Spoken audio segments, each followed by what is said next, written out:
Thank you for joining us on our journey here to preserve the history of mixed martial arts. When I wanted to take on this project, I needed help. I brought in one of my favorite matchmakers, Miguel Iturrate, and the MMA detective, Mike Davis. So to do this, we've been able to preserve history. Welcome and enjoy. Okay, welcome back, Lights Out Podcast, people, listeners, entertainers. Anyway, back to our deep dive. Very excited today. Get to do my favorite thing, and that's talk to, fighters from my era. People were there, what I consider from, when the sport really blew up and grew up. And, this is one of our fighters here was probably from the best gym in the world at the time. I didn't really like fighting on the card with this guy because I always knew he might take my bonuses. He was wanting to take those fight the nights. I didn't like that stuff. I'm just kidding because I always love watching this guy's fight because he always brought it. Those are my kind of fighters, who I am and how I fought. And those are the type of people I like to watch. So, Spencer Fisher, how the hell are you, brother? Doing good, Chris. Doing good. So I'm a big fan of yours as well. I remember watching you coming up through the rankings and always been a big fan. Thank you, man. Like I said, you were with just, Team Miletich, and you guys, like, at one point probably had 3 out of the 5 champs. Nothing but great fighters came out of there. And we were both kind of from the Midwest area. So it was always kind of, it's kind of weird, being in the Midwest, not a big part of the world, but we had a lot of good fighters from there. So I was really rooted for you. And, you were very different from most of the guys at your gym. You were just a scrapper, man. A lot of those guys, a lot more rests and everything. So, I just really enjoyed watching you fight, probably out of those guys, probably the most. Thank you.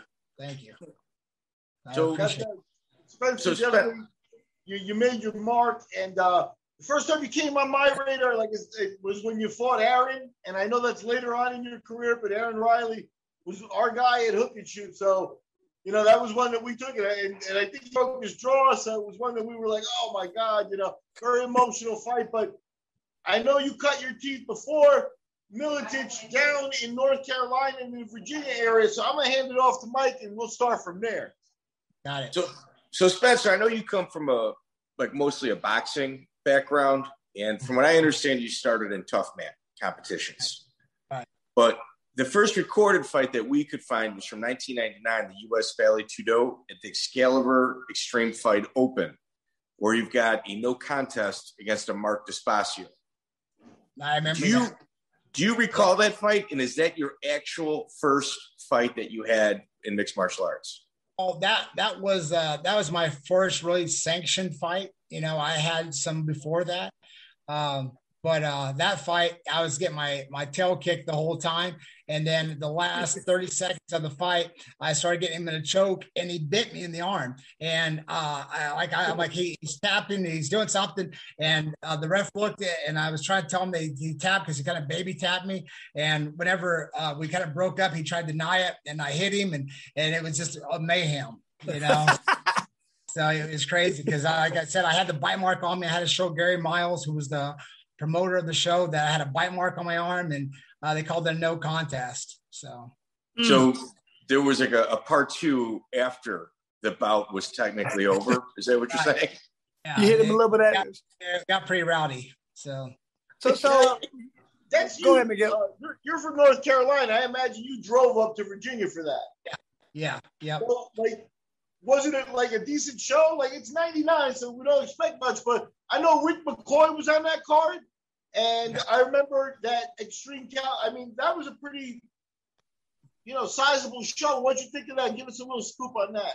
Yeah. Well, it was a bunch of Ralph Gracie's guys. They were Lloyd Irvin. All those guys were up there. Ooh, wow. They were like blue belts and stuff like that. I think there's a guy named Dave Womack. There's a lot of guys that end up doing something later on in their careers that were on the show also. And I was just a kid from Carolina that trained with a guy who did JKD, and in a basement.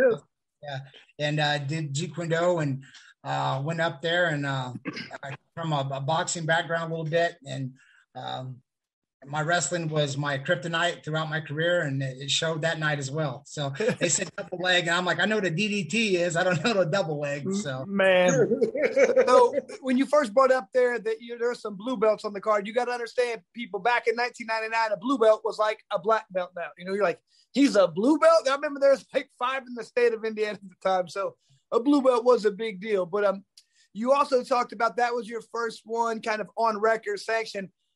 To say, like, I know there was a bunch of fights I used to have on my record from Indiana, but then they went back and took them all off because they weren't sanctioned. Is that what you're talking about? You had a couple. Did you have any more before that and they weren't sanctioned? Yeah, I had a bunch of them. Well, I had like 5 fights. I fought Terry Bullman, actually, who was a heavyweight kickboxer fighting. I was 230 pounds. But I fought this guy who had weird rules, kickboxing, standing up. Once you hit the ground, they took the gloves off. It was grappling. I was supposed to fight Charles the Headhunter Williams, the World Tough Man contest winner, but he backed out. So they offered the fight to Terry Bullman, and Terry took the fight, and I ended up choking him in the first round. Nice. Yeah, and then I had a fight with a judo champion guy was like 5'7", 260. And I fought the regular tough man. And then after that, I did an ultimate, like a UFC type fight, with no rules. The guy had hair down to his butt, and they said hair pulling. My hair was as short as it is now. I said, yeah, let's go for it. And sure enough, he broke my nose. He headbutted me. I kicked him in the head. He threw me on the ground, and I grabbed his hair and pulled myself on his back. Got him in the Steiner recliner and just started drilling him. And a riot broke out. It was mayhem.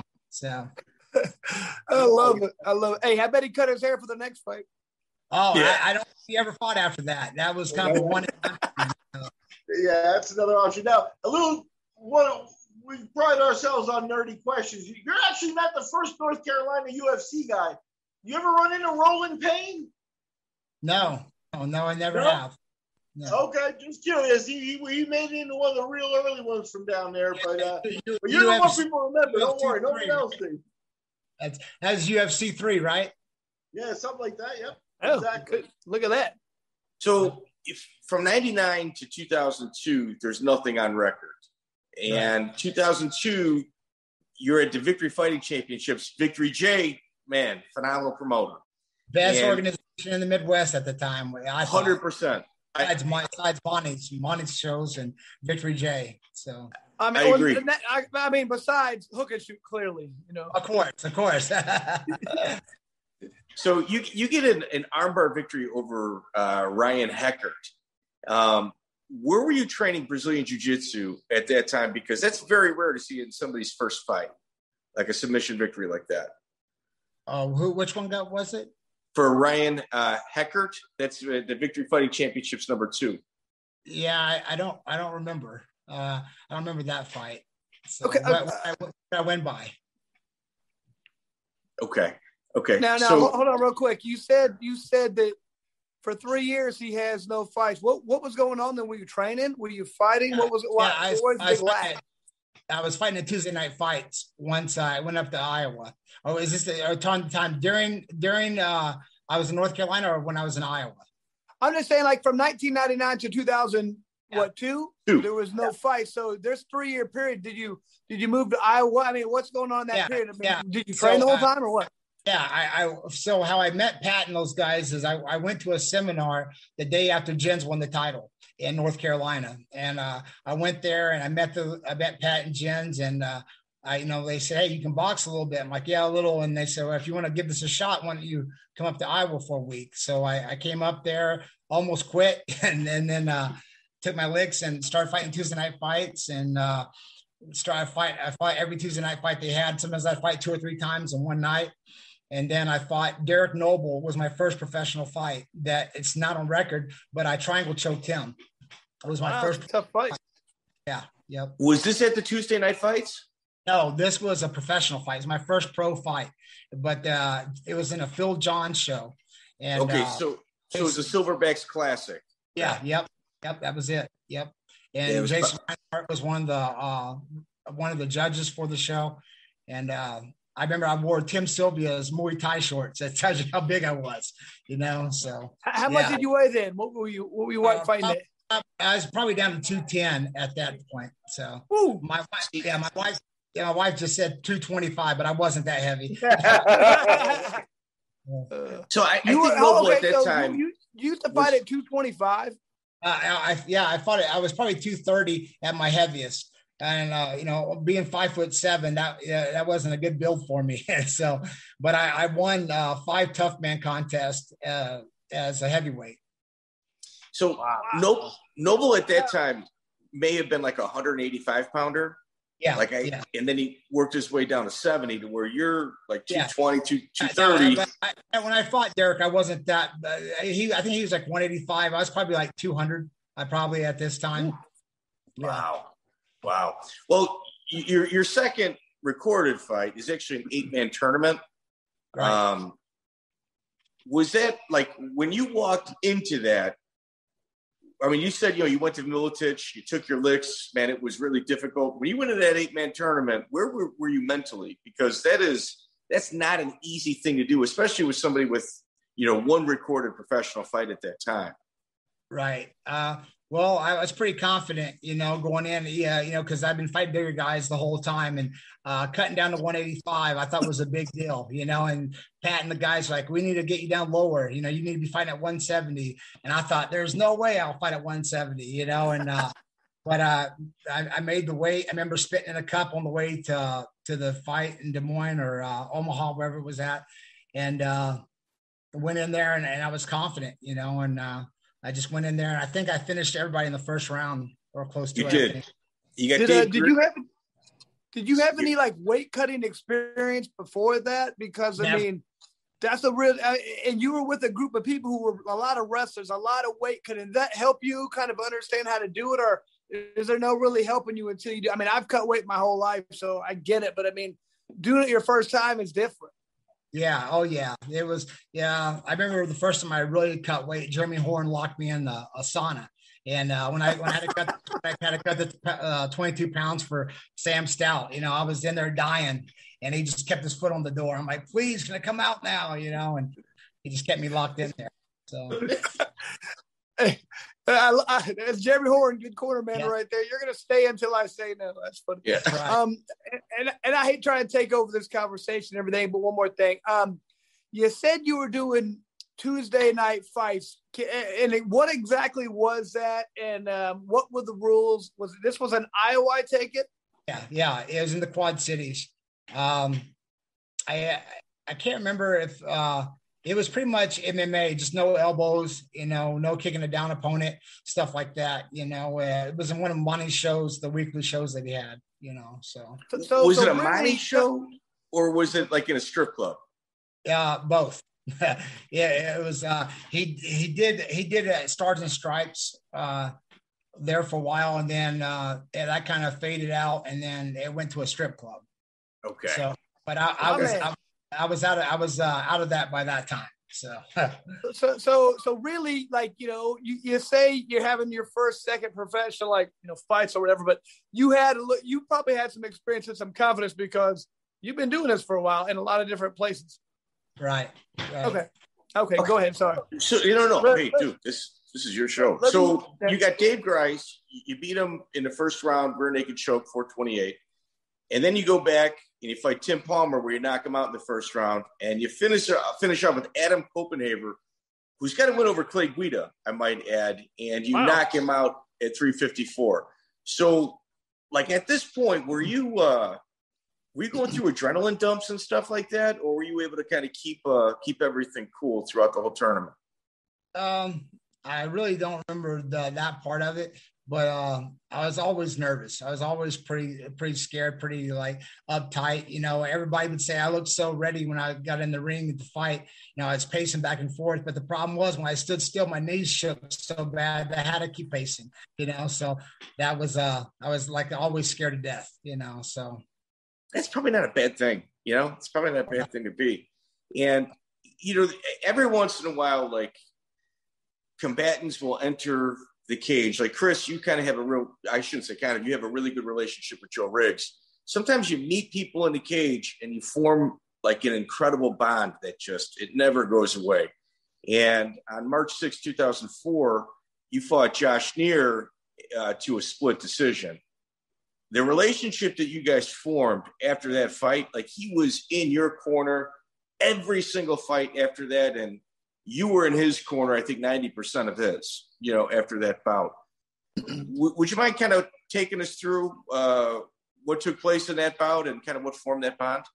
Yeah, Josh was the Iowa legend, that no one really knew much about. He was fighting in a lot of the shows in Des Moines and knocking people's teeth out. That's where he got the name The Dentist. Beating people up, and was a good wrestler. Let's see. I had won the tournament, and they were wanting to bring him in. And I remember getting online and remember the underground forums. They were talking, about how Josh was going to do this and Josh would do that. So every day before I'd go run, start my workout, I'd get on there and see what people were saying, and that would motivate me. I'd plug in the Lunatic Fringe, I'd watch Vision Quest, and out the door I'd go running, and it was the hardest I ever trained. It was the toughest fight I ever had in my whole career was against Josh. And after the fight was over, we tried to get into the bar, but he wasn't 21, and so he couldn't go to couldn't go to the after fight party because he wasn't 21 yet. Wow. And we made a strong relationship, and I said, hey, you need to come to Iowa. Come to the Quad Cities and train with us. And he did, and we were tight. I consider Josh one of the best fighters of all time, the toughest for sure. And he just I don't think he gets the credit that he deserves. He actually hit a really good camp. He was at that point. Him and Jeremy Stevens were teammates. Right. Why did Jeremy not follow Josh over to the Miletich? Well, he did come and actually stayed with me a couple of times when he did come. I don't know why he didn't make the transition there, but we ended up fighting each other. He came and trained a couple of times, and then we ended up fighting each other, which was really, really weird, I thought. But, that's how it goes sometimes. So, yeah. So now you're here at probably the toughest camp in the world at the time. They had that little period where they were, in my opinion, no question, probably one of the toughest camps in the country and in the world. How are things going? Are you holding your own? Do you take your licks a lot? How are things going in the gym in the training sessions? Well, when I first got there, I went for a week to try it out, and I came back and just told my wife I didn't know if this was for me, and these guys were beating the shit out of me every night. Monday, Wednesdays, it was sparring with takedowns, and it was like you've heard the stories. And there was groups of threes. We had to go groups of threes, 2 in, 1 out. And I was in Jason Black and Jen Pulver's group most of the time. And man, they put it on me. And I remember after the first month, I called my wife. I'm like, I can't make it. These guys don't like me. They're trying to take me out. But I didn't know that Pat and Jens had a bet amongst themselves about which one could drop me first. And oh man, but my hillbilly ass, I went in there with 10-ounce gloves on with no shin pads. I honestly thought the shin pads were there to protect me. I didn't realize they were. So I'm kicking these guys full blast with leg kicks and like, hey, hillbilly, you want some shin pads? I'm like, no, I'm good. And wearing 10-ounce bag gloves, and they're, hey, here's some gloves, we'll put these shin pads on. So I had a warm welcoming from those guys. And then about a month or two into it, Jen's like, you're going to stick it out? And I'm like, yeah, I'm here. And then it was a mutual respect. They knew I wasn't going to just quit, because a lot of guys came in and out those doors and they couldn't keep up with it. And so they kind of thinned out the herd. How many guys do you think have got ran out of MFS because of the intense training sessions? I can't even remember. You didn't get familiar with somebody until they were part of the team, because like I said, it was a revolving door. Guys would come in for a month. They were planning on coming a month, and the first week they were gone, Did you work out with Lee Murray when he was at MFS? Yep. Yeah, sure did. What was your experience like with him? I had a couple experiences. he and I went out together a couple of times, and I heard that. I heard all these stories about he was this and he was that when he was in London, but when we were out, he was as nice. I mean, just as nice and polite, well-mannered, well-spoken. Then we went to a fight in London. Jason Black fought on, and Lee fought on. He fought Pele, and we went out. Yeah, it was crazy. And at the weigh-ins, he came in with a guy, and we're at this 5-star restaurant for the weigh-ins, and he comes in with some guy with no shirt on and a heavyset guy. And I'm like, what is going on, man? And Lee gets in his face. They have some words back and forth, and I'm like, who is this guy? You know, like totally different, you know, than what he was at in the Quad Cities or in the States, you know. So, but how did he hold up in practice? I never seen anybody. When I seen him spar, I only seen people diving for shoelaces. You know, no one was standing with him. There was no one standing with that guy. So he could hit that hard, huh? Did you ever get any stand-up rounds with him? No, I never did. No, never did. Now, let me ask you: Were you in London for the famous Tito fight? No, I wasn't there for that one. Yeah, I heard stories. As soon as they came back, I heard several stories. So, and it was all the same story, you know. And yeah, everybody stuck to their guns on that, and I believe it's true, you know. So.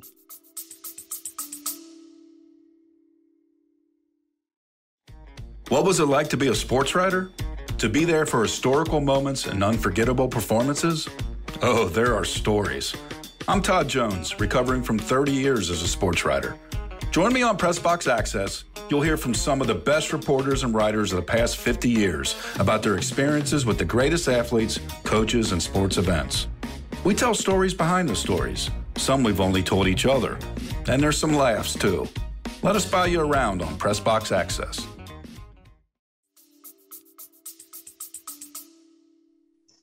You know, the big conspiracy behind it is that videotape exists of it. Yes. And the UFC wanted to protect their image because he was a champion. So they tracked it down, bought the video, and either destroyed it or still have it. It's kind of like. They still got it. Yeah, it's kind of like some sort of like weird blackmail tape, like, you know? I'd love to see that, wouldn't you? Oh, for sure. You know, especially now that, you know, the relationship between the UFC and Tito's burnt. I mean, they might as well release it, you know? Well, you know, apparently that was what, you know, I heard that Chuck was knocking people out left and right out there also, you know? I believe that.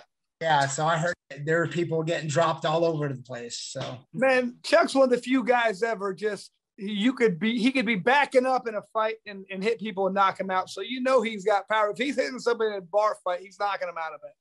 That's right. That's right. I think he's comfortable in that setting. Like, there's 90 people in a bar fighting. Chuck is like, oh, yeah, you know, let me in. Let me get in there. So most people are like, hey, yeah, let's just be careful, you know, where he go, you know, head first. All right, so one of your big early fights, in my opinion, looking at your record and having, you know, seen both of you guys fight, was at the International Cage Combat when you fought Daryl Gunsmiller in Minnesota. So Daryl, big monster ticket seller. I think he's kind of one of Monte's guys too, but, you know, he never went to the UFC, but Monte was kind of bringing him along. And, you know, they pitted you two against each other. At the time, you were 6-0 and Daryl was 10-1, and you beat him by armbar. Right. Do you recall that fight? Yeah. Yeah. My wife fought on that card as well. Yes. My wife fought, and she fought before I did. And I was so amped up. And, you know, I was with, who was I with? I remember Jeremy was cornering us. And I think Jeremy cornered us and fought on that same card, if I remember correctly. And he was a headline. Yeah, that's a hard move. Yeah, exactly. But I remember I was so amped up because my wife had lost to this girl that was at least 20 pounds heavier than her. And Kelly Colbo. Yeah, but we asked to see her weigh in. She's like, I already weighed in, but we never saw it officially, you know, but her coach put the show on. So her team put the show on, but it is what it is. But it looked like Nogueira versus Bob Sapp. I mean, it was just Emily was throwing a triangle and she'd pick Emily up and slam her down. And just, it was a great fight, but I was amped up after that and I just couldn't wait to get in there. How difficult was that to fight after watching your wife, in a situation like that? Super hard, there's my wife in the cage right before I did. And then I was trying to, scream and yell at her, and that people were telling me to sit down, get off my feet. But, you can't do that when your wife's out there fighting. And I was, on tooth and nail, and I just couldn't wait to get out there myself. So why would they, this guy you're fighting and yourself are both managed by Monte, right? That's kind of weird he would set that fight up. Monte wasn't my manager until after this. Oh, fight. Okay. Oh, yeah. Never mind. This is when he picked me up. So okay. What Monte would do is, and it's a brilliant move on his end, he would find a prospect and just go, all right, well, I know another tough guy right here. Let me bring this prospect in. Let's see how he does, and let's see if he kind of passes that test. Yeah. And Daryl Gunsmiller would certainly be that test. Kind of what he certainly would be. And, if I might kind of add a caveat to the story, we had Travis View on a couple weeks ago, and this same organization threw an event, I think it was actually the following event, where they canceled it after weigh-ins and kept everybody's ticket money and just kind of took off. So this was kind of one of those organizations. I got a question, if I can jump in. You mentioned that when you were at MFS that you got paired up with Jens and Jason Black. Let me ask you about Black in particular, because he's a guy who really, gets forgotten. But especially in the gym, I think he's a guy that everybody's going to say this thing, and that guy probably deserved it further. Why don't you share a memory about Jason, how tough he really was? He was a killer.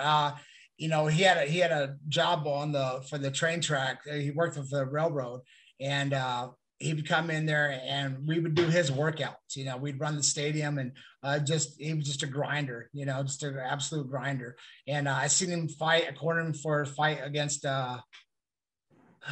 what's his name, Gideon Ray.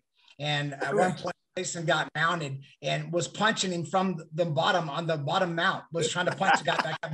Just no quitting the guy, didn't care if he was in a bad position. He was going to fight until the bell, and it was crazy. And he was one of the toughest sparring partners I had also. He didn't get a lot of credit for his stand-up, but that guy had huge power in his right hand.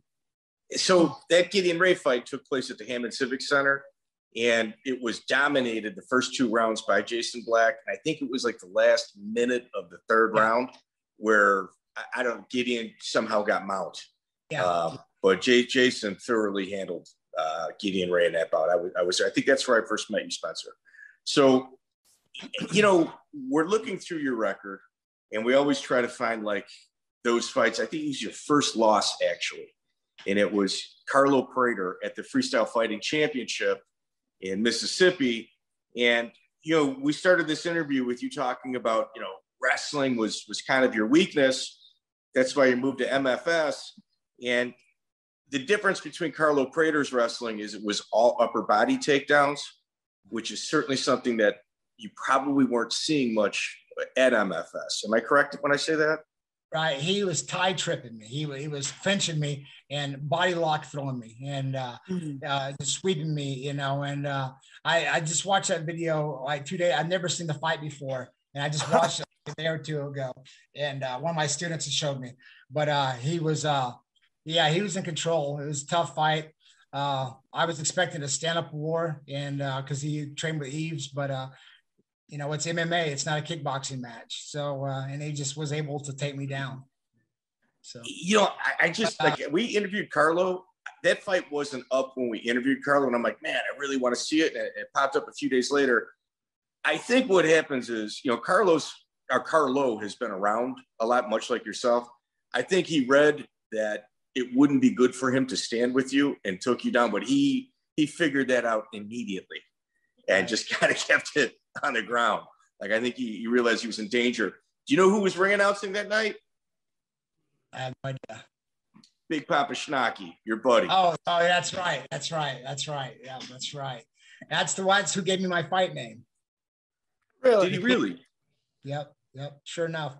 I used to do this goofy dance after my fights, and he started calling me the king. My mom was a big Elvis fan, and I started dancing, and he started calling me the king, and it stuck. So he was awesome, man. I love BPS. Awesome. Yeah, absolutely. One of the best. So. Yeah, definitely. So from there, you fight Kyle Watson. And Kyle Watson, obviously, dude, he's got a phenomenal gym outside of St. Louis. And probably one of the bigger gyms in the entire Midwest in terms of numbers. And he was later featured on The Ultimate Fighter, one of the contestants. Do you remember that fight? Yes. It was a quick one. It's quick. And I remember me acting like a jackass more than the fight itself. And I every time someone tells me about that fight, I'm like, please tell me you didn't watch the whole thing. And like, oh yeah, we saw the dance. I'm like, oh God. It did one time. That's the one thing I would not have done, would not have showboat so much. But there were so many people talking trash before that fight. That was at Reinhardt's show. And there were people like, oh, when it hits the ground, it's just a matter of time. Get your stopwatches ready. And I kept it on the feet. He didn't try to take down really, and it was over before it really started. So man, I think they called it a 2-piece spicy. You hit him with the first 2 punches, and that was it. It was that's a hard knockout to watch. Yeah, it was a good fight. So. And then it was followed by, can you describe the dance for the people who haven't seen it? It was a stripper dance. So that's the best way I could say it. It was ridiculous. So Chris, he's almost crouching down like a catcher, and then he looks left and right like he's, I don't know, like on a surfboard. It's awesome, man. Yeah, it's awesome. Yeah, that's the word. Yes. Too cool. That jeez, oh Pete. So you had Tony Pena and Tim Sylvia in your corner. Tony Pena is kind of one of those unsung heroes. Matt Pena. Pardon me? Matt Pena. Tony Franklin? Matt Pena. It was Matt Pena. I apologize. He's kind of one of the unsung heroes of the Miletich Fighting Systems. How involved was he with your camps? Hugely with me. I don't remember if I was the first one that brought him in or somebody else, but he and I, we made magic on the pads. He really got my hand speed up to par. I looked fast. I remember before one of my fights, before I fought Thiago Alves, I remember hearing him kicking. We had a curtain separating us. And I remember going, holy smokes, is that him? And I looked over and I seen it was Thiago kicking the pads. Like, oh shit. And I said, come here, let's hit the pads. And then I remember all the top team guys kind of looked across the ring, across the curtain at us. So I remember, Matt was a big part of my career. So big help. Yeah, he's kind of one of the unsung heroes of the Miletich Fighting System. That camp. Robbie, with Tim, with Matt, he helped. Matt. Yeah. Yeah, he cornered all the A-listers, all the big guys. He was always in their corner. Great. All right, great so you just mentioned Thiago Alves, and that actually happened to be your UFC debut. But prior to that, you actually had a canceled bout against Fabio Holanda, and it was for TKO with Stefan Patry. And the thing about Stefan Patry is whenever he had somebody coming in to fight one of his A-list fighters, like the guys that sold a lot of tickets and packed the place, what he would do is he would bring them in to fight a lower level guy to kind of see where they're at. And as long as he thought that they were beatable, he would put him in with one of his top tier people. Did he bring you in to fight Sam Stout potentially? Was that fight initially kind of? Yeah, it was never brought to my attention that I remember. Okay. Yeah, you were supposed to fight Fabio, and that fight got canceled, and then you went to the UFC to fight Thiago Alves. I fought Henry Matamora before I went to the UFC, I think. So I think so. But I remember he was in there either between the Watson fight and my UFC debut, I think. So not a right. It's one of Miguel's buddies. He knows everything about Henry. You had brought up Thiago Alves already, and that was your UFC debut. Was there a lot of pre-fight jitters going into that bout? Because you certainly didn't fight like there was. Oh, 100%. But it was, when you start this sport, the UFC is the only thing that there is out there in my book. The UFC was the pinnacle of everything. That and Pride. And it was just my dream. From watching it as a kid when it first came on to stepping out there. And when Monte called me and told me I was fighting the UFC, I think I hung up on him because I didn't think it was real. It was just crazy. And they told me I was fighting a miniature Vanderlei Silva, and I'm like, oh, all right. I didn't care who it was, and they got me pumped up and I trained my butt off for that fight. So you ended the fight. Now, Chris, that's obviously a like opponent with yourself. You also, fought Thiago Alves. Man, certainly that's not an easy one to have, especially on your UFC debut. Right. Yeah. So now, if I'm not mistaken, didn't you get him with a triangle choke there? Yes, he did. Yeah, I remember that. Yeah. So who's your jiu-jitsu coming from? Yeah. What's that? Who was training you? Was Jeremy Horn your jiu-jitsu instructor? Yeah, Jeremy Horn trained me in all my jiu-jitsu at that time. Yeah. Wow. But he wasn't in your corner. It was Matt Pena. I think he had already gone to Utah at that time. Oh. Maybe. I don't remember for sure. So, but I had Matt, Pat, and Matt Pena was in my corner. Huh. So, what do you remember about that fight, the actual fight, how it played out?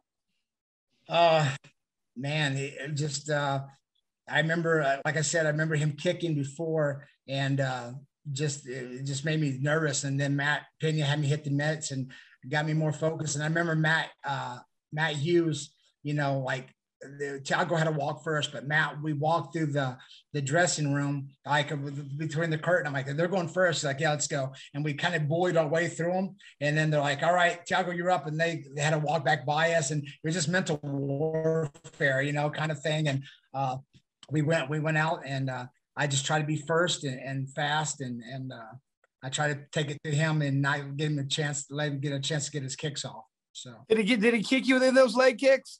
A couple of times, but I really try to keep the pressure on him. So unfortunately I got taken down for my aggressiveness, but it ended up working out in the end. Yeah, for sure. I actually sat back for an ankle lock, and Matt Hughes lost his shit whenever I did that. He's like, better than sit back for an ankle, position. And I just sat back for it. And I know it was deep because I could hear it popping. And you could see the look on his face was grimacing, but he was tough, and he punched me in the mouth for it. So how confident in your jiu-jitsu were you at that point? Pardon? How confident in your jiu-jitsu were you at that point? Pretty confident. I was confident until I started rolling with wrestlers like Matt and Jason Black. Matt and Pat would always tell me, you're not going to be able to submit these guys, these guys that wrestle that know some little bit of jiu-jitsu, so you need to stay off your back. And that kind of broke me of doing my jiu-jitsu as much as I wanted to. I used to just go for stuff. And then I started getting in my own head about, these guys, I got to stop the takedown. And rather than worry about doing my submissions, I'd worry about trying to get back up, which, sometimes didn't work in my favor. That's interesting. It's interesting. So, sometimes like in mixed martial arts, teams will intentionally target somebody. Like, wait a minute, we saw what he is. We didn't like the result of the last guy. Let's send, another one of our soldiers at him. And I don't know if that's the case or not with the American Top Team, but your second opponent in the UFC, comes Aaron Riley, who we had talked about earlier. Did you feel that maybe they had been targeting you because you also fight another ATT guy after this? Later on. I never even thought about that. I had no idea. But Aaron was tough, and I remember seeing a lot of his fights, and man, it was as tough as they come. and another southpaw. And I had problems with southpaws. That was my biggest problem, was with other southpaws. And I was really nervous about that fight, so. Yeah, it was Aaron's UFC debut. Aaron's UFC debut was against Robbie Lawler. Your UFC debut's against Thiago Alves. And now it's, you and Aaron Riley kind of coming full circle. It's like, you guys, it was like ATT versus MFS. And you ended up breaking Aaron's jaw. And, we talked to Aaron a few months ago, and he talks about it just being torturous, having his jaw wired. Like it just freaked him out. When you hit him, that time, did you know that you broke his jaw? I had no idea. Really? Oh. Wow. So that brings us to March 4th, UFC 58, which is the 2006 fight of the year. Woo! Sam Stout. Sam was supposed to fight Kenny Florian. And Kenny Florian, on the way to the venue, throws his back out, and they make some phone calls, and you take the fight on 2 days' notice. It's 5 days, wasn't it? I think it was 2 or 3 days. Do you recall? It was 2 days. Yeah, okay. I got it written down right here. So, it was a two days notice. I got the call on a Wednesday night from Monte, and told me a good and bad news. And he said that good news, I was going to be the first fight back in the lightweight division. The bad news, it was this Friday is when I had to make the weight. And so I think I was 21 and a half pounds over. And so Jeremy Horn, like I said, went there with me and locked me in the sauna, and that was it. Did you have hesitations because of your weight being so high? I mean, did you almost say no? No, I'd sparred with Stout like a couple weeks prior to that, and they told me that he was a kickboxing champion. And I remember that he came in and we had sparred, and I thought that he might have outworked me, but I thought I got the better, more significant shots. And so it was a fight that I definitely thought I could win, thinking that if I could finish it early in the rounds, I definitely win it. But it was one of those ones I had to go all out or nothing at all. So, what kind of shape were you in at this point? Not great. I was literally on the couch eating donuts. So literally. So Monte called me and told me to put down the candy bar, fat boy, and I was literally eating donuts. Now I know, at least back then, especially, I always felt like you were in the kind of position when the UFC called, not real good to say, nah, I'm going to pass on this. We're like, all right, you were kind of always in a position where if they asked you to do it, not that you had to, but you probably should have done it. Is that kind of how you felt? Like there wasn't really, wasn't even really an option. Right. That's how it was with all fights for me. If the UFC was calling and you felt like you could do them a favor, you thought that you scratch their back, they'll scratch yours kind of mentality. And that's what I did. So. Well, how was your relationship with the UFC back then? Yeah, Joe Silva. Yeah, back then I felt that I was, for the most part, I was getting phone calls, when I was doing well, when I was on that win streak, when I was doing well, I was getting phone calls, and how Dana throws around some bonuses sometimes, even if you don't get, you get the checks, and I'm sure you know about that. And I was getting some of those. And so I thought I was doing good in their eyes, so. Yeah. Okay. Now, was that Monte still dealing with them for you? Because Monte sometimes give him a hard time, Monte and Dana, they just never got along. Right. So I know, but you and Dana were boys, like around this time. Like you guys had a good relationship. I thought so. Yeah. So that's how it seemed. Did you and Dana, did Dana ever try to take you away from Monte? Did he ever talk about that with you? Yeah, it came up a couple of times. I didn't need a manager, and that I could do my own negotiation, and stuff like that. That came up a couple of times. So especially when we talk about the percentage, about how much we were paying, and he's like, this is, if I give you this bonus, this is your money. You're the one that went out there and did this, and it was kind of in my ear on that side of things. Do you think he created those locker room bonuses in order to drive a wedge between like fighters and managers that he didn't like? It never really crossed my mind, really. The only person that I really knew they had a problem with was with Pat, when Pat was doing the IFL. Okay. Yeah, I can see that. Yeah. One time they kind of had an argument in the locker room before one of Josh Neer's fights.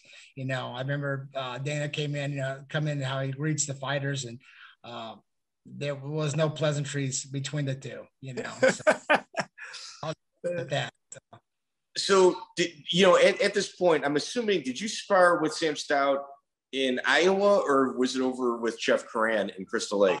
In Iowa. Okay. Because that was, you and Jeff Curran also had a pretty good relationship as well. And it had to have been a little odd being that, you've got, Matt Hughes in your corner and Jeff Curran in Sam's corner. And you guys all kind of, we're all in the same circle socially, socially speaking. Yeah.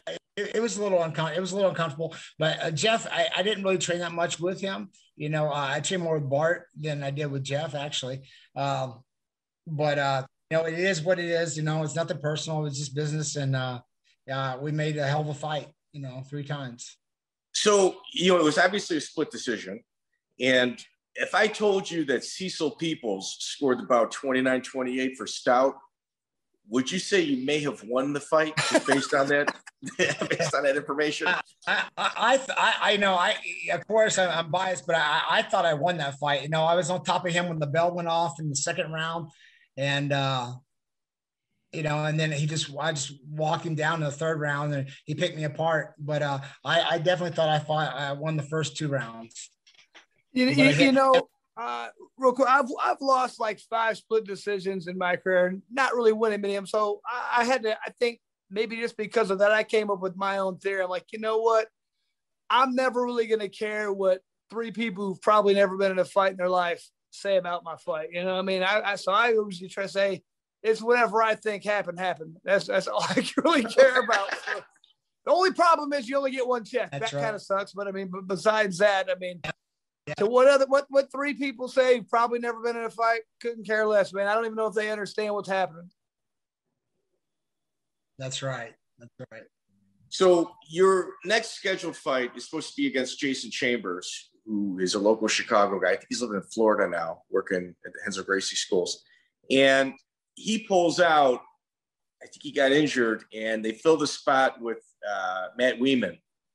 And man, you put on a show. You definitely put on a show in that fight. Yeah. Matt is a super good guy too. We became friends. I even brought him in for a training camp after that. But with his short notice fight, he had a guy with him, and we started talking shit to each other early before the fight. He brought a guy with him. I started talking to Tim Sylvia, and Tim is a no nonsense guy. And whenever the guy, I think his name was One Man Army or something. Bo. But I can't remember his last name. Yeah. And so he tells Tim, he said, "You want to pitch with the champ?" And Tim's like, "Who the hell are you?" And he's like, "I'm One Man Army." And Tim said, "Who are you here with?" And he said, "Matt." And he said, "The guy's fighting Spencer." And he's like, "Yeah." He said, "All right, nice knowing you." And then it started, and then the shit talking started going back and forth, and then it was on, so. Yeah, well, your pre-fight promo is, I'm going to welcome you to the UFC, and that flying knee in the second round certainly did that. Oh, that was beautiful, man. Yeah, it couldn't work any better. It just worked out. I hit him with the right hook. He was standing straight up and dove for my knees, and I jumped at the same time because I knew he was at a weird angle to punch me, and so he kept trying to take me down the whole fight anyhow, and I just happened to jump whenever he ducked. And it worked out. The wild thing is Mickey Burnett, one of the old school guys. Obviously, he fought your trainer at the time, Pat Miletich. Back in the day. That's where Matt started at. And for this fight, he's representing Hermes Franca's gym. So there's a lot of little old school ties that were going on in that fight, where it's a little more significant for us like historians than maybe what people may have saw on the surface level at that time. one of the harder fights that I saw you have was against Dan Lozano. He's an 18-year-old kid, blue chip prospect. And man, it's sometimes you get thrown in a piranha tank and man, you get eaten quick. That was a real hard fight. I mean, you walking into that fight, it kind of probably one of those, oh man, yeah, you don't get too many of these when you're in the UFC. You got to take full advantage of it. Yes and no on that one. Like, I felt that I was supposed to win that, so the pressure was on me that I had to finish this guy, because his brother had just beaten Jens, and I think they were trying to set up a fight between me and Joe. Yeah. So, because he'd beaten Jens and I beat his brother, and I thought that was going to be in the works there for a minute. Yeah. But, because I think that'd been a barn burner as well. But, the pressure, I was more probably stressed out for that fight than some of the other ones because I was supposed to win that fight, Yeah, that's always tough when you got nothing to gain. You know what I mean? It's like if you don't even look impressive, it's not good. If you win a decision, like, what's wrong with Spencer? You know what I mean? So those are the ones I'd rather have a fight that I'm supposed to lose or a bar like it's supposed to be a great fight. Those are easy to get up for. It's tough. Those other ones, I don't think people realize the amount of pressure you have on you when you're doing that. Right. That's exactly right. Really. Hey, let me ask you, right around this time, I believe the Sam Stout fight may have been actually one of the first fights that Dana actually gave a bonus for. Did you get a bonus for that? Do you remember? Yeah, Do you remember I when you think, got your first fight bonus? Yeah, I think I got a fight bonus for all 3 fights. Woo! Yeah. Nice. Do you remember the amounts? Just out of curiosity, can you share or cool? I don't remember exactly. Yeah, but I know the significant change between the first, the second one, and the third one. I think Sam told us it was like $5,000 on the first one. Oh no, that was 15. 500. Was it 500? Oh yeah. I think he said he got 500 the first time, and then the second bonus he got, which may have been against somebody else, but by then he got 50,000 around the first time, that's the true locker room bonus. I think 500 may have been, him cooking up the idea, but Yeah, I don't remember, but I remember. I'm almost positive we got a bonus for all 3 of them. Wow, so that's awesome. Cool. Yeah. Well, whatever it was, it still wasn't enough. Yeah, it was like significantly different for the last one. I remember that. I remember, wow, this is nice. So on your end, Spencer, was there an issue of who got the percentage for the fight bonus? Was your trainer Pat, or it was your manager Monte? Was there any? Yeah, that was a lot of the problems with some of it. Like Monte wanted, I think it was 20% of everything. That was where a lot of us had problems with, like 20% of a bonus that we got, but it was what it was, and that's all I have to say about that, I guess. Yeah, I can see that. And you can also see your trainer also wondering where his piece was. Like it creates problems. Like it probably created more problems than solutions, in your world. Nah, you want the money. I'll take that problem. But you can see both points. It's like for Monte provides A-class service, gets you in the UFC. He's reading the contracts. You really don't have to deal with the paperwork you don't want to deal with. But at some point, if you got a 5-fight deal, fight 3, 4, you're not doing much, to be taking home a lot, it's all done already. You know what I mean? So I don't know what the right thing to do there is, but when you have a contract, that's a contract, and he likes to enforce it. Right. Well, the thing with Monte is that it's a handshake agreement, but the thing is, it's like when you need him, the guy is an absolute savage beast. Like you don't know you need someone like Monte until you really need him and you see him work, and he's worth every penny. Right. That's true. When he's needed, for sure. January 25th, 2007, UFC Fight Night. You take on the third member from the American Top Team system. At this time, it was actually his first fight in his own gym, and that's Hermes Franca. He's on an 8-fight win streak. And at the time, you're 20-2, and it's in South Florida. Right. Not an easy bout.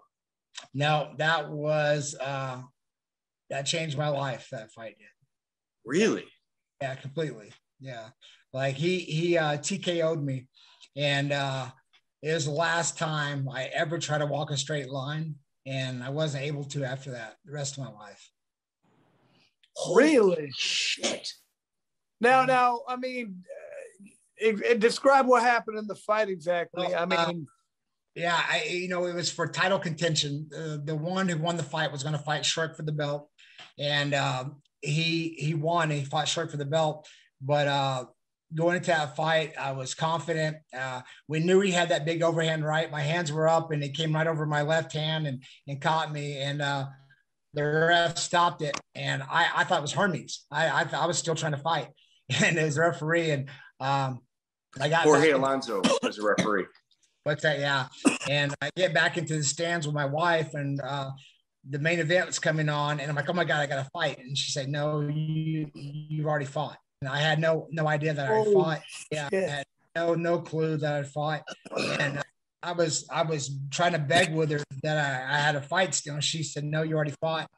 And the next day I had to come back to North Carolina. So I flew, and at the airport, I was concussed, but I didn't realize that, I don't remember if I went to the hospital or not, but of course they gave me the 60-day suspension or whatever it was.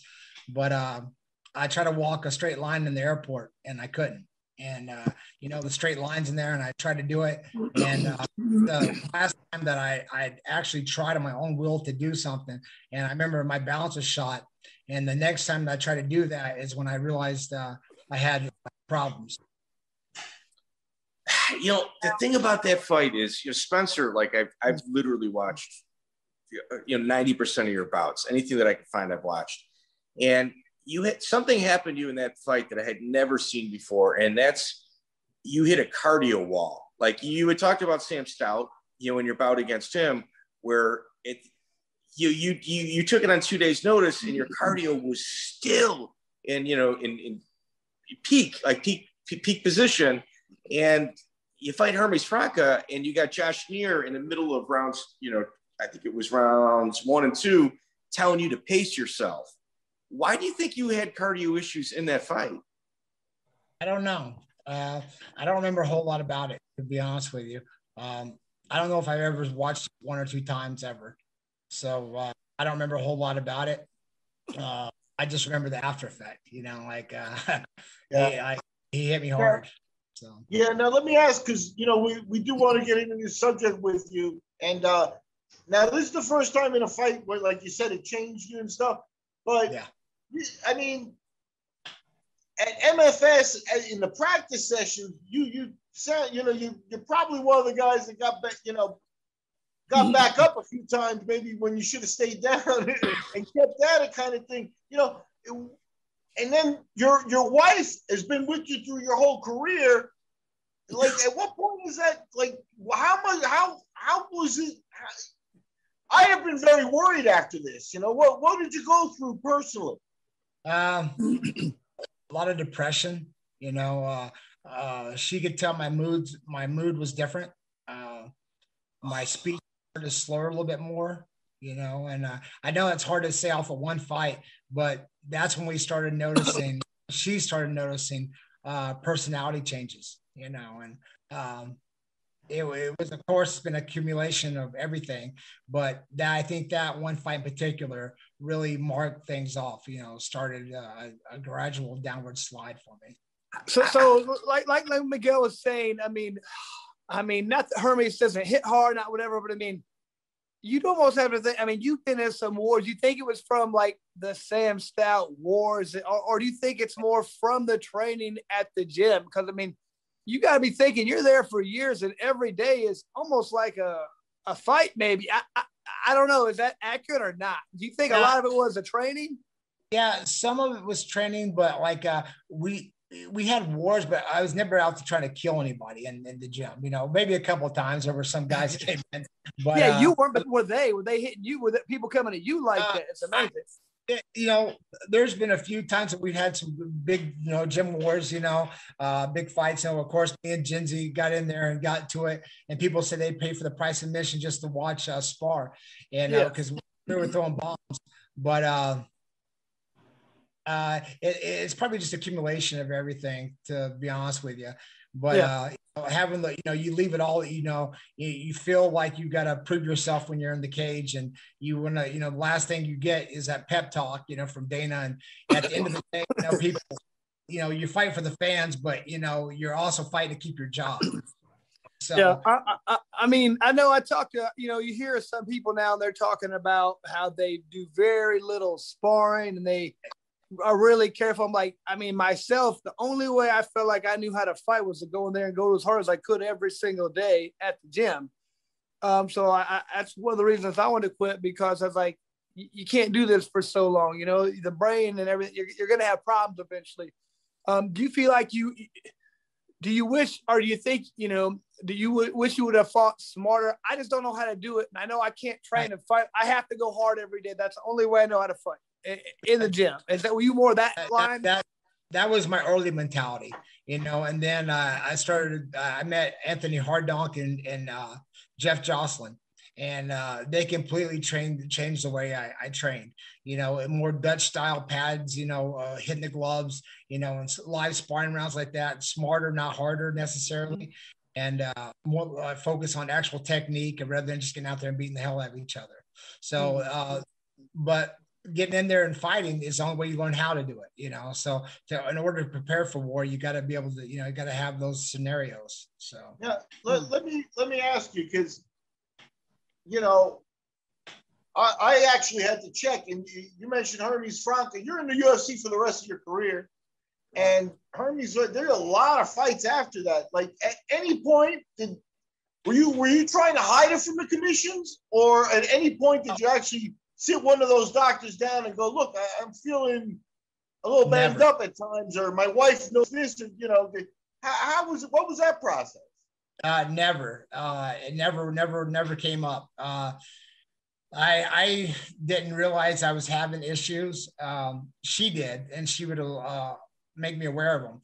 But I just thought it was my wife nagging me about stuff. But I didn't realize that my attitude, my demeanor, my social skills, my speaking, my slur, my speech, I didn't pick these things up.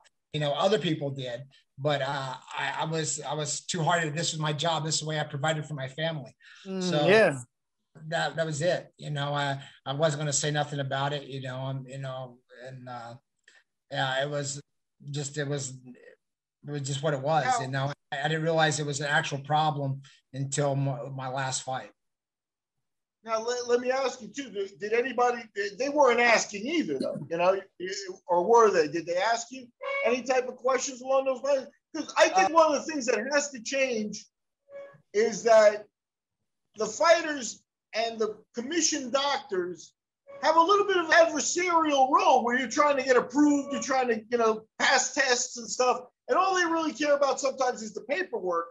Meanwhile, a doctor is supposed to treat a patient with a relationship, And so now if a doctor, they didn't notice anything. Nobody came to you and said, hey, from that last fight with that TKO and stuff or whatever, nobody asked. No one said anything. No, nothing. My last doctor's visit, I seen several doctors. I got asked, hey, do you want to fight or not? And I said, of course I do. And I was sent to a different neurologist, and I did a pass, and I didn't, and it was really hard to have to go through all that process. So at any point, did your teammates also kind of pull you aside and say they noticed some of these changes? I've ran across guys I trained with in the past that obviously had some problems that, I might bring it up to them like, so when is it going to be it? We have that conversation, and you don't have that conversation with anybody, just anybody. You got to know the person.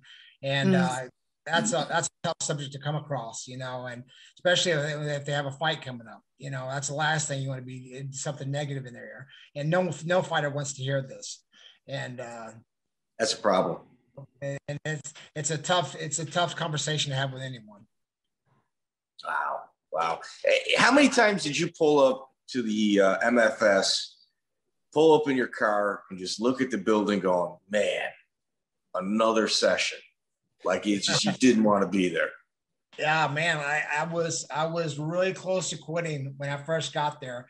And my wife said, do it another week, stick it another week, do it another week.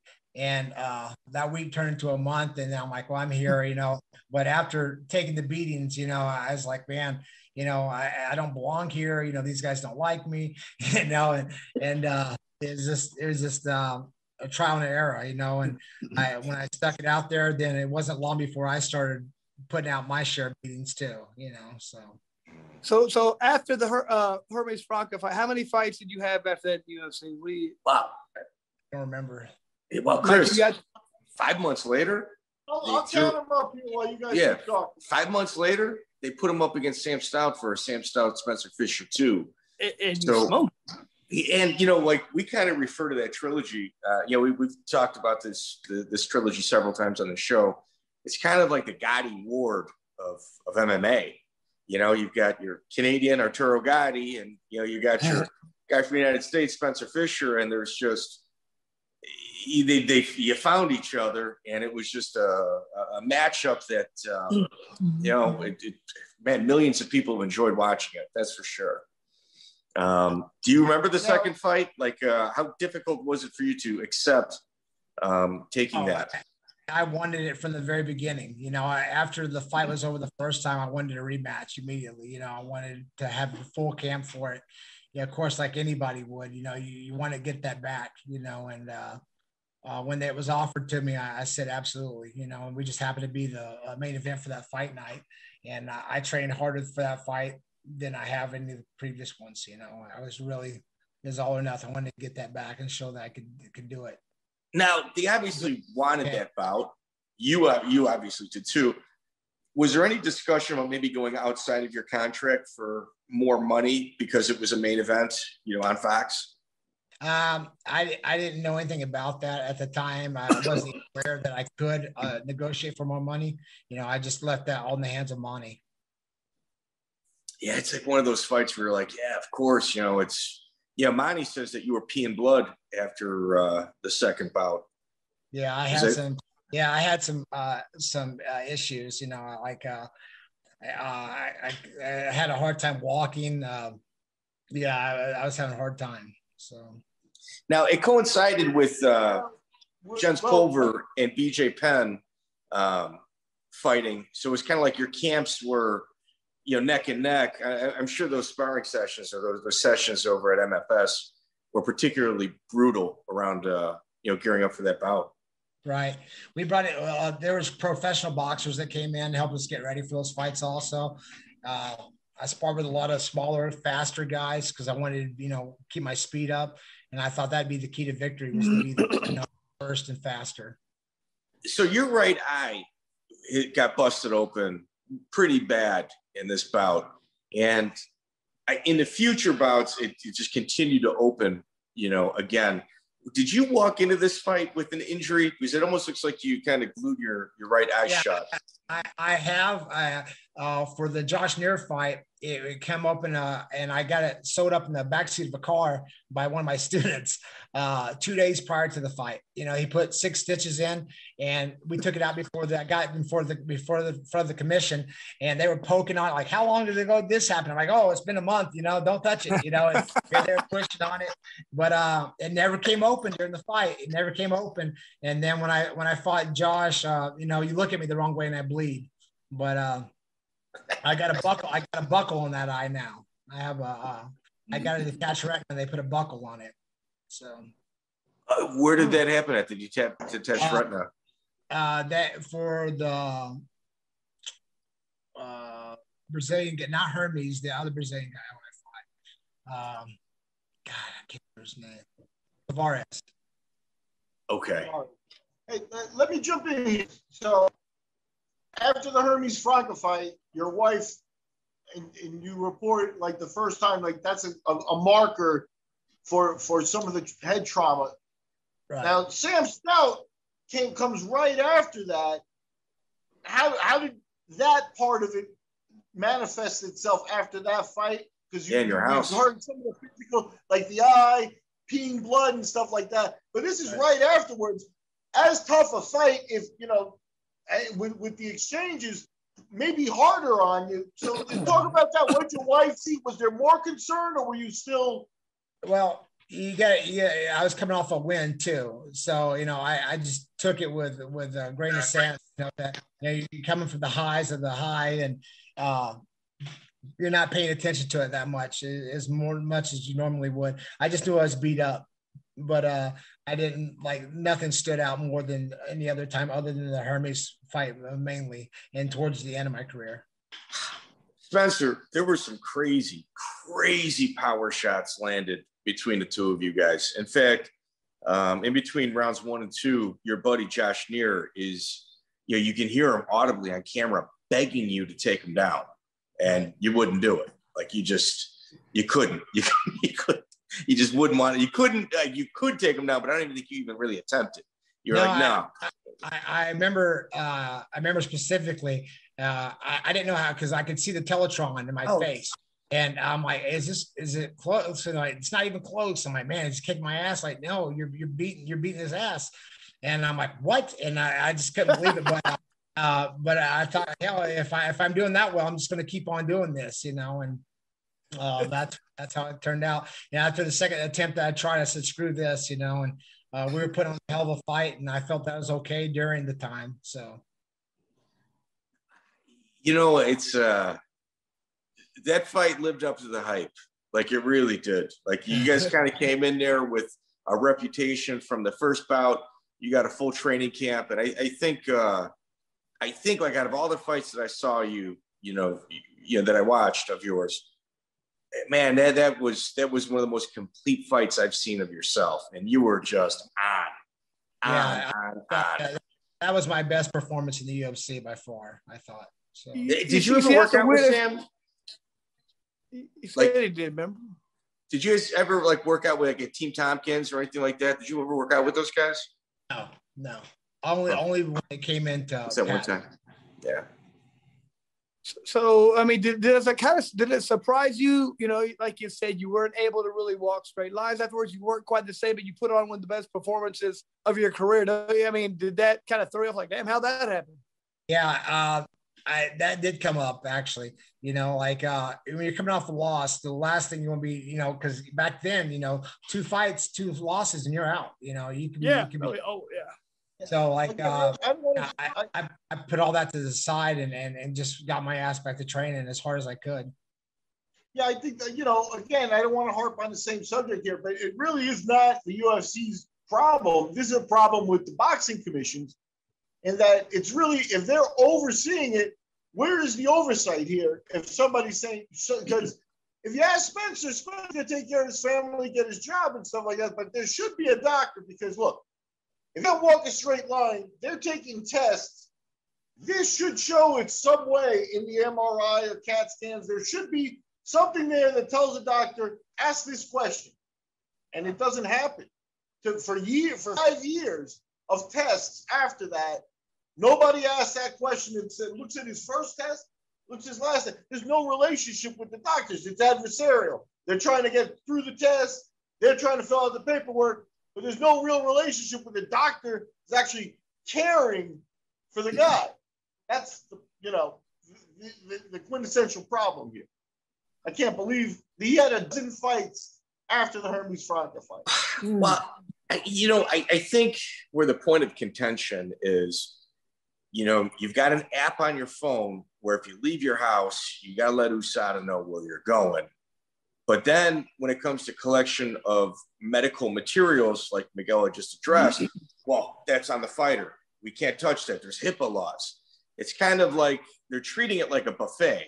Well, you're a contracted employee, but you better be at a certain spot at certain times. Otherwise, you're going to be punished. And then it's like, okay, well, what about our well-being? You guys should probably be tracking it and having a third party look at it and kind of keep us in mind. Well, that's out of our hands. It's a buffet. I definitely feel like the UFC does their best to, well, you're a contracted employee at some point, but you have to be a company guy at the same time. It's like, if I got to tell you where I'm at all the times and I got to wear this uniform, I'm an employee and I'm going to do a contract. I'm an employee. You know what I mean? So if you're an employee, there's a whole different set of rules, but they try and pick and choose, you got to do this and this. So, because it helps them financially to make you an independent contractor in many ways. But if you're an employee, it's a whole different set of rules, which in my opinion, you are. If you can't fight for other people and you have to wear this and you got to tell them where you're at, that's not an independent contractor to me. Yeah, you're an employee for sure. Absolutely. So shortly after that, Spencer, I refer to this fight as the King of Iowa. We had talked about it earlier. You fought Jeremy Stevens, and you had Josh Neer. You had Josh Neer in your corner, and obviously, Jeremy and Josh are pretty close. Teammates. From years prior. Was that an uncomfortable situation for yourself? Yeah, he actually stayed out. He stayed neutral in that fight. Because he had trained Jeremy and I had trained with him, and we had both made tight relationships with him, and he just kind of stayed neutral in that one, and so we fought, and Jeremy and I both kind of had a bet between each other about which one who tried to take who down first, I said before this fight's over, you'll be diving for my shoelaces, and he said no, you'll be diving for mine. I said we'll see, and it was one of those deals. So we went out there and got down. So, now, how did that fight come about? I mean, it's just like they got an entire roster of people. Why did they make that one in particular? I have no idea. I guess because we were two guys that went out there and threw down. I have no idea. I mean, why would you not put that fight on? In my opinion, that's the kind of fight they would want. I would. Yeah, cut from the same cloth, both guys. That's kind of a maker's dream, The thing is, when you know the guys, they may be friends, but these guys are just going to give it their all once it goes in there. What's the matter? Instant gratification. So Spencer, on your right forearm, they had mentioned on the during the fight that you had a pretty big laceration coming into the bout with it. What was that from? I flipped over the handlebars of my bicycle. My wife called me and I was on the phone. I was coming down the hill and I answered the phone, and she always says I'm on my phone too much. And I hit the brake and I flipped over my handlebars and scraped my arm up. But I hated it. I didn't want to tell that before I went in there. They said it looks like a motorcycle wreck. I'm like, yeah, okay, that sounds good. So, sounds better. Yeah, it sounds better. You hit the front brake. Yeah, I hit the front brake on my 10-speed. And Joe Stevenson, UFC 104. You had Josh Neer back in your corner again. Yeah. And Joe had been training at Jackson Wink. Were you surprised at how difficult that bout was for you? Yeah, I didn't take it as seriously as I should have. I had two teammates that had beat him before, and I thought that it'd be just an easier fight. And that's the worst thing you could think of, overlook somebody. And he was kind of the gatekeeper for the 55 there for a little bit. You had to go through Stevenson to get to the title shot, and I just overlooked him, and I neglected my wrestling, and I paid for it. Wow. And, fast forward, obviously a couple bouts. You mentioned Jeff Jocelyn earlier, who, in my opinion, may be like one of the top 10 toughest dudes ever to come out of Canada, even though he doesn't get the, his just due, basically. I think he only had one UFC fight, split decision against Josh Koscheck on a last minute bout. But you start bringing in Jeff Jocelyn for your bout against Curt Wartburn. What made you pick Josh in particular? Jeff Jocelyn. Jeff Jocelyn, I apologize. John and Fitch fight. I seen that and how tough he was, and I liked his way he fought, and just reached out to him and asked him what it would take for me to get him to come in, and help me out with it. So. But just having a fighter like that, you've seen his fights, and he liked to stand up. He was a good jiu-jitsu player. wrestling was down, wasn't his best attribute either. And I thought it'd be a good matchup for us. Curt, it was his UFC debut, and it's your 13th fight in that organization. And that's a tough pill to swallow, man. It's like they're not doing him any favors. No, at all. Especially he's coming in from Europe too, so he's also dealing with the jet lag. Right. I flew over there for that fight. One more time. I think I flew over there for that fight. Oh, was that in England? You know what?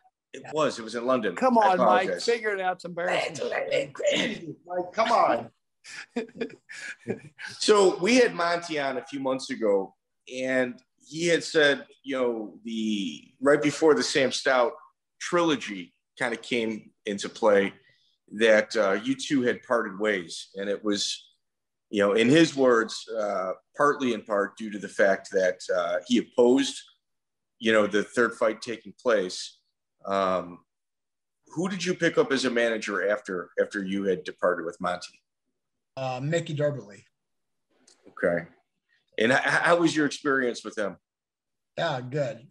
We had a couple of issues with some of the guys that are supposed to pay for sponsorships, but everything else was smooth. But a couple of the guys, their company went under, but yet they were still trying to sponsor and get in the UFC. And so it was kind of a cluster with that part. All right. So what happens, Chris, is toe to toe, and it was just kind of like biker letter toe. Yeah, I remember the number 2 biker letter toe. They sponsor Spencer, and they owed you quite a bit of money, from what I understand. Am I correct? Yes. Do you recall the amount? No, I don't. Not offhand, I don't. It was like 15 grand or something, like probably north of 15 grand. Oh, she said it was 30 or 40 grand. Oh my God. So you have to die. Well, and you know what? You're talking to a guy from the right camp to make that happen. You know what I mean? He's up in Iowa, and that's not far enough of a distance, not to make that happen. So toe to toe, they owed you money for about a year. And did you ever hear from them at all, or did they just kind of blow you off? I did a radio podcast, and I called in, and he got off. As soon as I called in, he was home. He was in a podcast, and they brought me on, and he literally got off the phone as soon as I got on. Wow. That's funny. So real quick, what year are what are we talking about with the relationship to your fight? You remember? Wait. It was Chad Borkowski. And Spencer, if you look at this dude's social media, if you look at his profile picture, he has spent it's a photo shoot. It's really important that it's a photo shoot with his, hair all highlighted out and just the perfect lighting. So he's got money. It's just, not for where it was supposed to go to. Yeah. All right. Mike, what year about this are you talking about here? 2012. Okay, so about what year had Jeremy Horn kind of left Team Miletich in that? Do we know? That was around 2006 or 7, I think. Okay, he's been gone for half a decade. So how long? How at the gym? It seemed to me from the outside looking in. I feel like Horn was a big part of that gym. I felt like huge. The gym kind of started falling apart. Not really, but I think that was the beginning of the end. Would you agree with that? How was the gym at this point in your career? 100%. I thought Jeremy was the glue that kept the gym together. Agreed. When I first got there, there'd be basic classes and then advanced classes, and Jeremy ran those practices. He'd run the practices, and he would kind of oversee who came in and who if you were at that level, step in and start playing on that field. So but I thought Jeremy was the one that kept the team together, really. So, well, what was Pat doing at this point? It's kind of named after him. Where's he at this? He was training also, but of course, the IFL came along, and he was, he had obligations with the IFL. I see. So he's just not able, just due to time constraints, he's not able to be there all the time. Right. Okay. Well, okay. Well, So who's we had running talked. stuff when he's gone and Jeremy's gone? Who's kind of running the show? It's just a mixture of, it started becoming kind of like cliques. There'd be a couple guys here, so. Spencer, I know you were in charge of like certain classes as well at one point, and I believe the frustration started to set in where you guys all kind of picked up and opened up another gym. Right.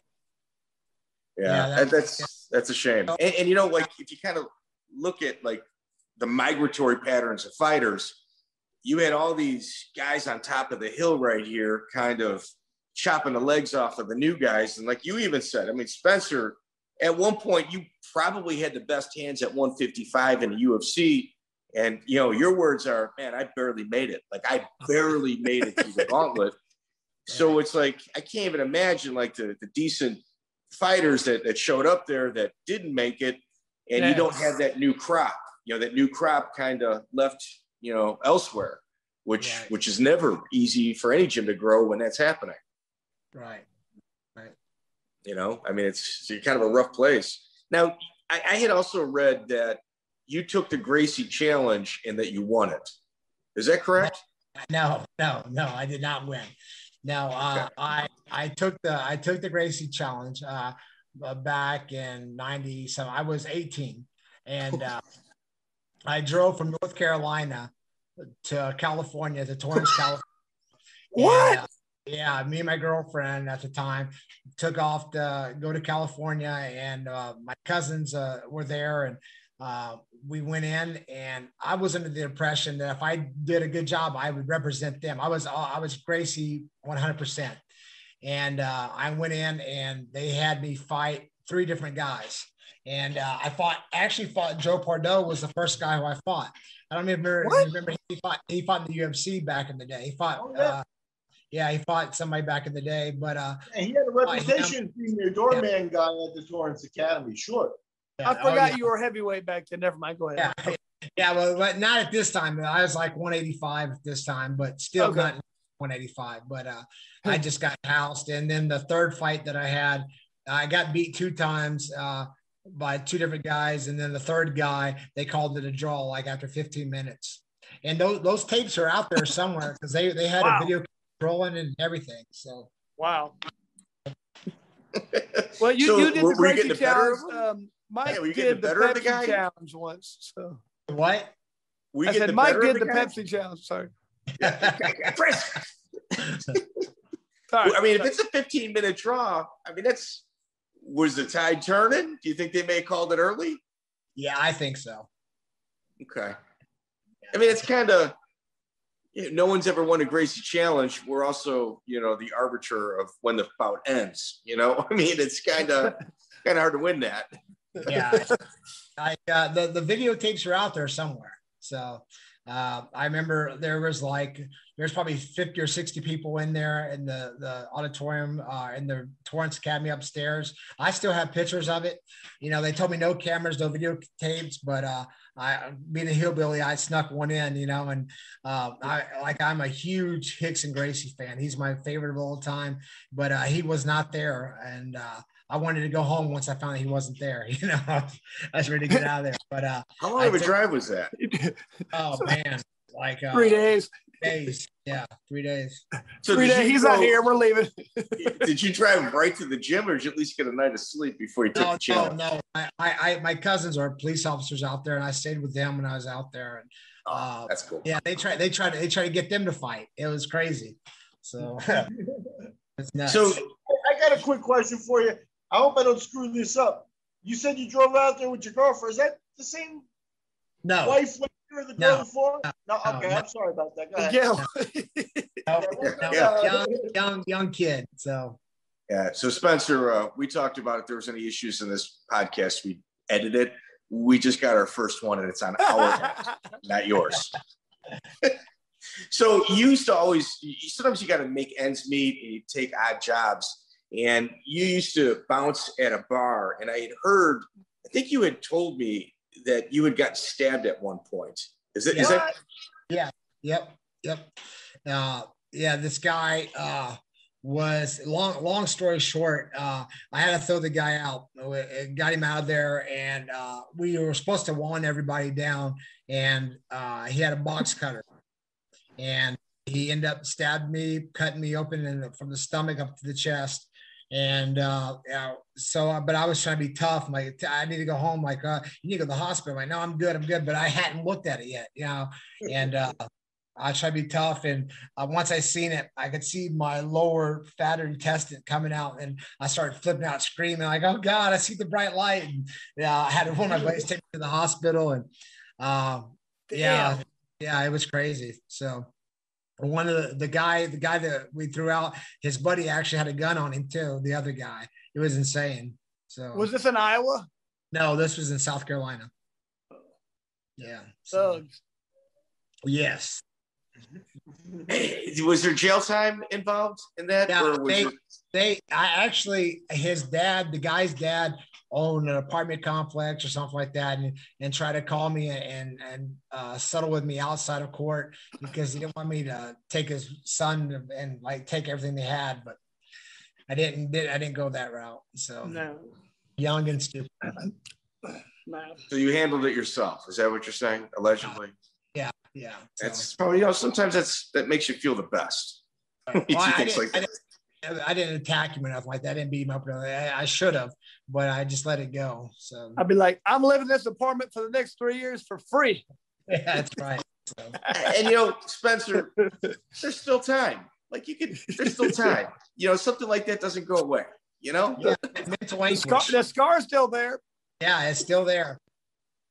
Still there. My daughters always ask me if a shark bit me. I'm like, yeah, a shark bit me. So, a better story. It's a great story. A shark bit you. I don't ever tell the other one. So right. So outside of Josh Neer and Jens Pulver, what other real close relationships did you have at Miletich? Like Robbie Lawler? Did you guys work out a lot as well? I got along with all the guys. I lived with Tim, Sylvia when I first moved out there. Tim was like a big brother to me. When he won the Super Brawl, I just moved in with him. He won that. I called it he's going to be the world champion. I knew it a long time ago. That's one thing I was proud of. I'd seen this guy.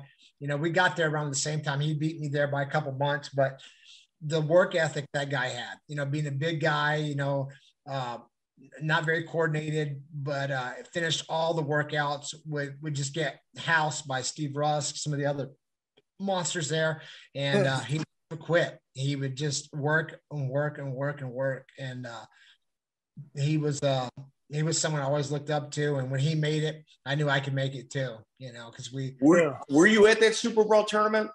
No, I was not. No. All right. So it's literally probably the greatest heavyweight tournament in terms of combatants ever held on United States soil.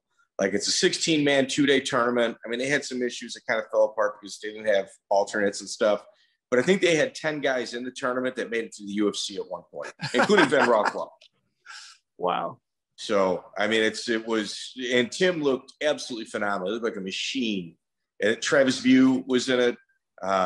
Just an incredibly stacked tournament. And when Tim got his hand raised, you knew he was going to be something special for sure. Absolutely. Hey, I got a question for you. You're talking about guys that used to roll around with Tim in MFS. You mentioned Rusk. And I know Rusk. I know Rusk's wrestling and stuff. But they used to have in the early days a giant dude named Mark Hanssen. Did you ever run into Hanssen? Yeah, Mark was a monster. Yeah. Absolutely. Talk a little bit about him. He's one of my favorites from the old days. Oh yeah, it's just like if he got you down, you weren't getting up. End of story. That was if you were on the bottom of that guy, you didn't want to be there. So, how was your relationship with Pat? Oh, good. Like today, I keep in contact with him. So that's good. That's good. I checked on him. And, I just messaged him about a month ago. So good. I know that too frequently, but I try to check on him as much as possible. So pioneer. Let me ask you now. You mentioned the Hermes fight. You mentioned your wife. has noticed things and stuff like that. Now we're at the end of the career, 2012. When did you actually sit down with her and start addressing that stuff like for serious? Because I know that you think about it. You weren't fighting it. You're thinking about it during your career, but now you are. Like, when did that moment come? I'm not sure exactly the dates, but around my last 3 or 4 fights, I started having mood swings, mood changes. Couldn't focus on things. I used to be a social butterfly. I used to want to be interactive, but then I started becoming more recluse, not being out as much. And I started putting things in the wrong places. I'd put her phone in the refrigerator, or purse in the cabinet, and just doing stuff without noticing, just everyday act, time to time, and forgetting stuff, but I didn't pay much attention to it. I just thought it was me being ADD or something, and going on about. Hey, we all got it. All of us are like that, man. We all got a little bit of it. So, Spencer, would you, looking back, if you could do anything different, would you say you would, or not really? I thought about that, Chris. It was the best days of my life. I don't know if I would change much of it. Of course, I didn't know I'd have all these injuries that come along with.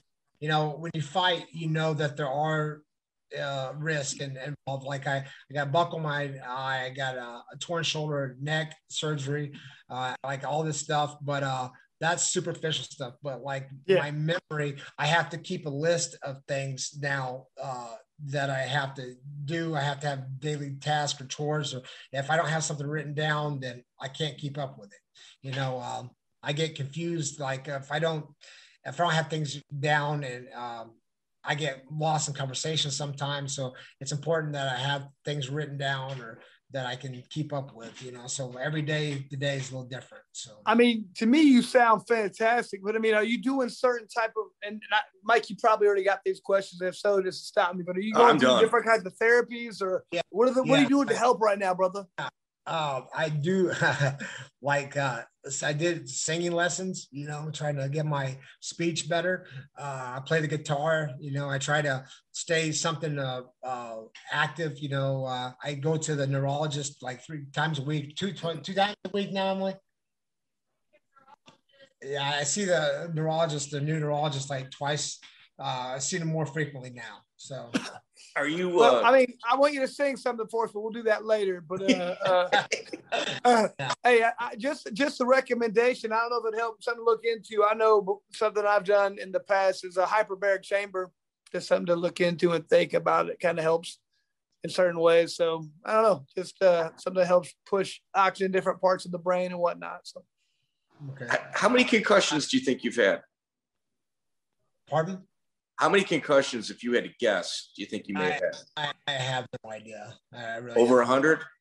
I hope not. I don't know. Wow. It's hard to say. I really don't know. Have you looked at the recent psilocybin studies in regards to the mushrooms building the plasticity in between, the parts of your brain? 100%. I had some fighters reach out to me. I don't know. I don't guess it's a big deal, but I had Joe Schilling and Ian McCall reach out to me, and cool. They helped me out with that stuff, and I can tell a big difference. I can tell a huge difference. Well, Miguel's in Costa Rica, so if you need a package, right. But it's it's all balled up, everything but I feel sharper, I feel more I feel like I'm more with it.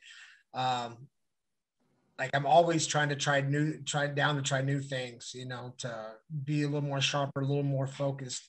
So, but I can tell in these games that I play, I play this game called Play Attention, or you play it with your brain.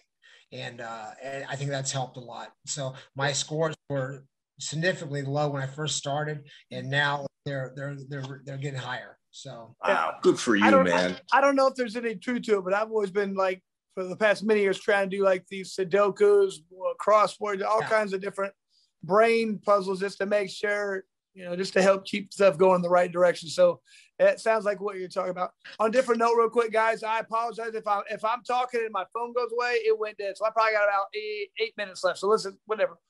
Okay. Well, I'm out, just keep going. So sorry. Yeah. Spencer, I mean, you're obviously a Hall of Fame fighter. Was any of the Stout yourself fights inducted into the UFC Hall of Fame? I don't think so yet. I don't think so. No. That's kind of nuts, man. You'd think that would have been happening. The first or second, I mean, all three were incredible. The first and second ones were just insane. They always, they've got a fight wing. They had Diego versus Clay Guida. Yeah. So on a different note, real quick, how's the relationship with Dana? Have you talked to him at all lately? It doesn't. Not a bit. No, I think I'm on do not answer. So I don't know. So, that's disheartening. Have you reached out after your career to them or to anybody in terms of that help? Yeah, whenever I got diagnosed with this, and when they did the spinal taps and stuff, before my contract was up, within a year into it, I started having some big problems, and I forgot my baby daughter's name, her date of birth, her name one time at the doctor's office, and I had a complete meltdown. But I messaged Dana. I'm like, hey, listen, I'm having problems. I'm having some serious problems. I don't care about the money. I just need to be fixed. And he's like, don't worry about it. You still got 2 years on your contract. And I'm like, it's more than that. I'm having some issues. Now I don't hear anything about it, anything from him, nothing. Man. And I know it's trivial, but you belong in that Hall of Fame. And I know there's no money attached to it. It's not like you get another big payday coming in, but you put everything out there, you sacrificed your mind and body. The least they could do is maybe do the right thing and put you where you belong. Well, I hate to get on my high horse here, but I really think that the issue rests in the commission's hands. They're the ones that provide the doctors. And the doctors are the ones that are in a failure here, allowing something to happen that maybe shouldn't happen. Yeah, Spencer, he's going to fight. Yeah. You know what I mean? It's the commission that needs to step in and be protective. And I find those doctors to be anything but protective of the fighters. It's not what the doctors, when they went to college and went through all that studying, that's what they signed up to do, to help people. And a commission job is precisely not that. Yeah. Excellent. Spencer, on a different. As a close word from me before I give it back to them, I'm very grateful, and happy to see you and your wife taking care of yourself now, because you never did before, and, no one's going to help you charge on like you always have. And don't say no to any help, man. That's cool. That's great. And you are doing great, man. This has been one of our most fun interviews. Thank you. Now, I'm not going to let go, but I want to say something too before, in case my phone goes dead. Hey, man, Spencer, it's been great having you. Honored to talk to you and everything. Love watching you fight. Thank you. But like I said, I'm not done. I just want to throw that out in case my phone goes dead. But on a different. I've always been a fan. I've always been. Thank you, man. Always. On a different note, man, do you pay as much attention to fights anymore? And I'm doing a lot of commentary for the new bare knuckle boxing or new bare knuckle fighting. And if you've watched any of that, I love watching it. But thoughts on either the bare knuckle or just MMA in general? Do you watch this stuff at all or not? Yeah, I watch it if it's someone that I know or if it's someone I'm interested in, like from our era. If it's somebody from our era I watch, or or if it's like the Diaz brothers, or that's Brown. Interested, or everybody knows it, then I'll watch then. But unless it's something I know, I really don't keep up with it as much. They have them every week. It's hard to build a fan base around somebody. Well, not only that, but everybody's from Uzbekistan or these weird names. I'm like, I don't know that. I'll look at a card and I'll be like, I know 3 guys on it. What the hell? How'd that happen? You know what I mean? It's like, I used to know everybody, every fight. You just know 3 guys. I'm like, I don't know what's happening. There's so many people now. Baroni said in the interview yesterday when Spencer made the UFC, Chris knew, hey, I got here. I'm one of the best 170 pounders in the world. Yeah, that was it. Spencer at 155, he knew. Now I'm in the UFC. I'm one of the best guys. You're top 10 in the world. Got a top 20, 25. Who knows? Different. Yeah. Have you ever watched any of the bare knuckle stuff? I have not. I know Josh Neer did it. I saw that fight, but I just don't have access to it. I don't see it advertised except on Facebook, sometimes. Yeah. Well, if you ever want, I know they got I got fights I'm leaving for next week. We got the BK bare knuckle TV app, and it's like $5 a month or something, and they get all the fights. So it's like $50 for the year. You get everything. It's not a bad deal. I don't pay for fights very much because there's so many of the free ones, but I do have that.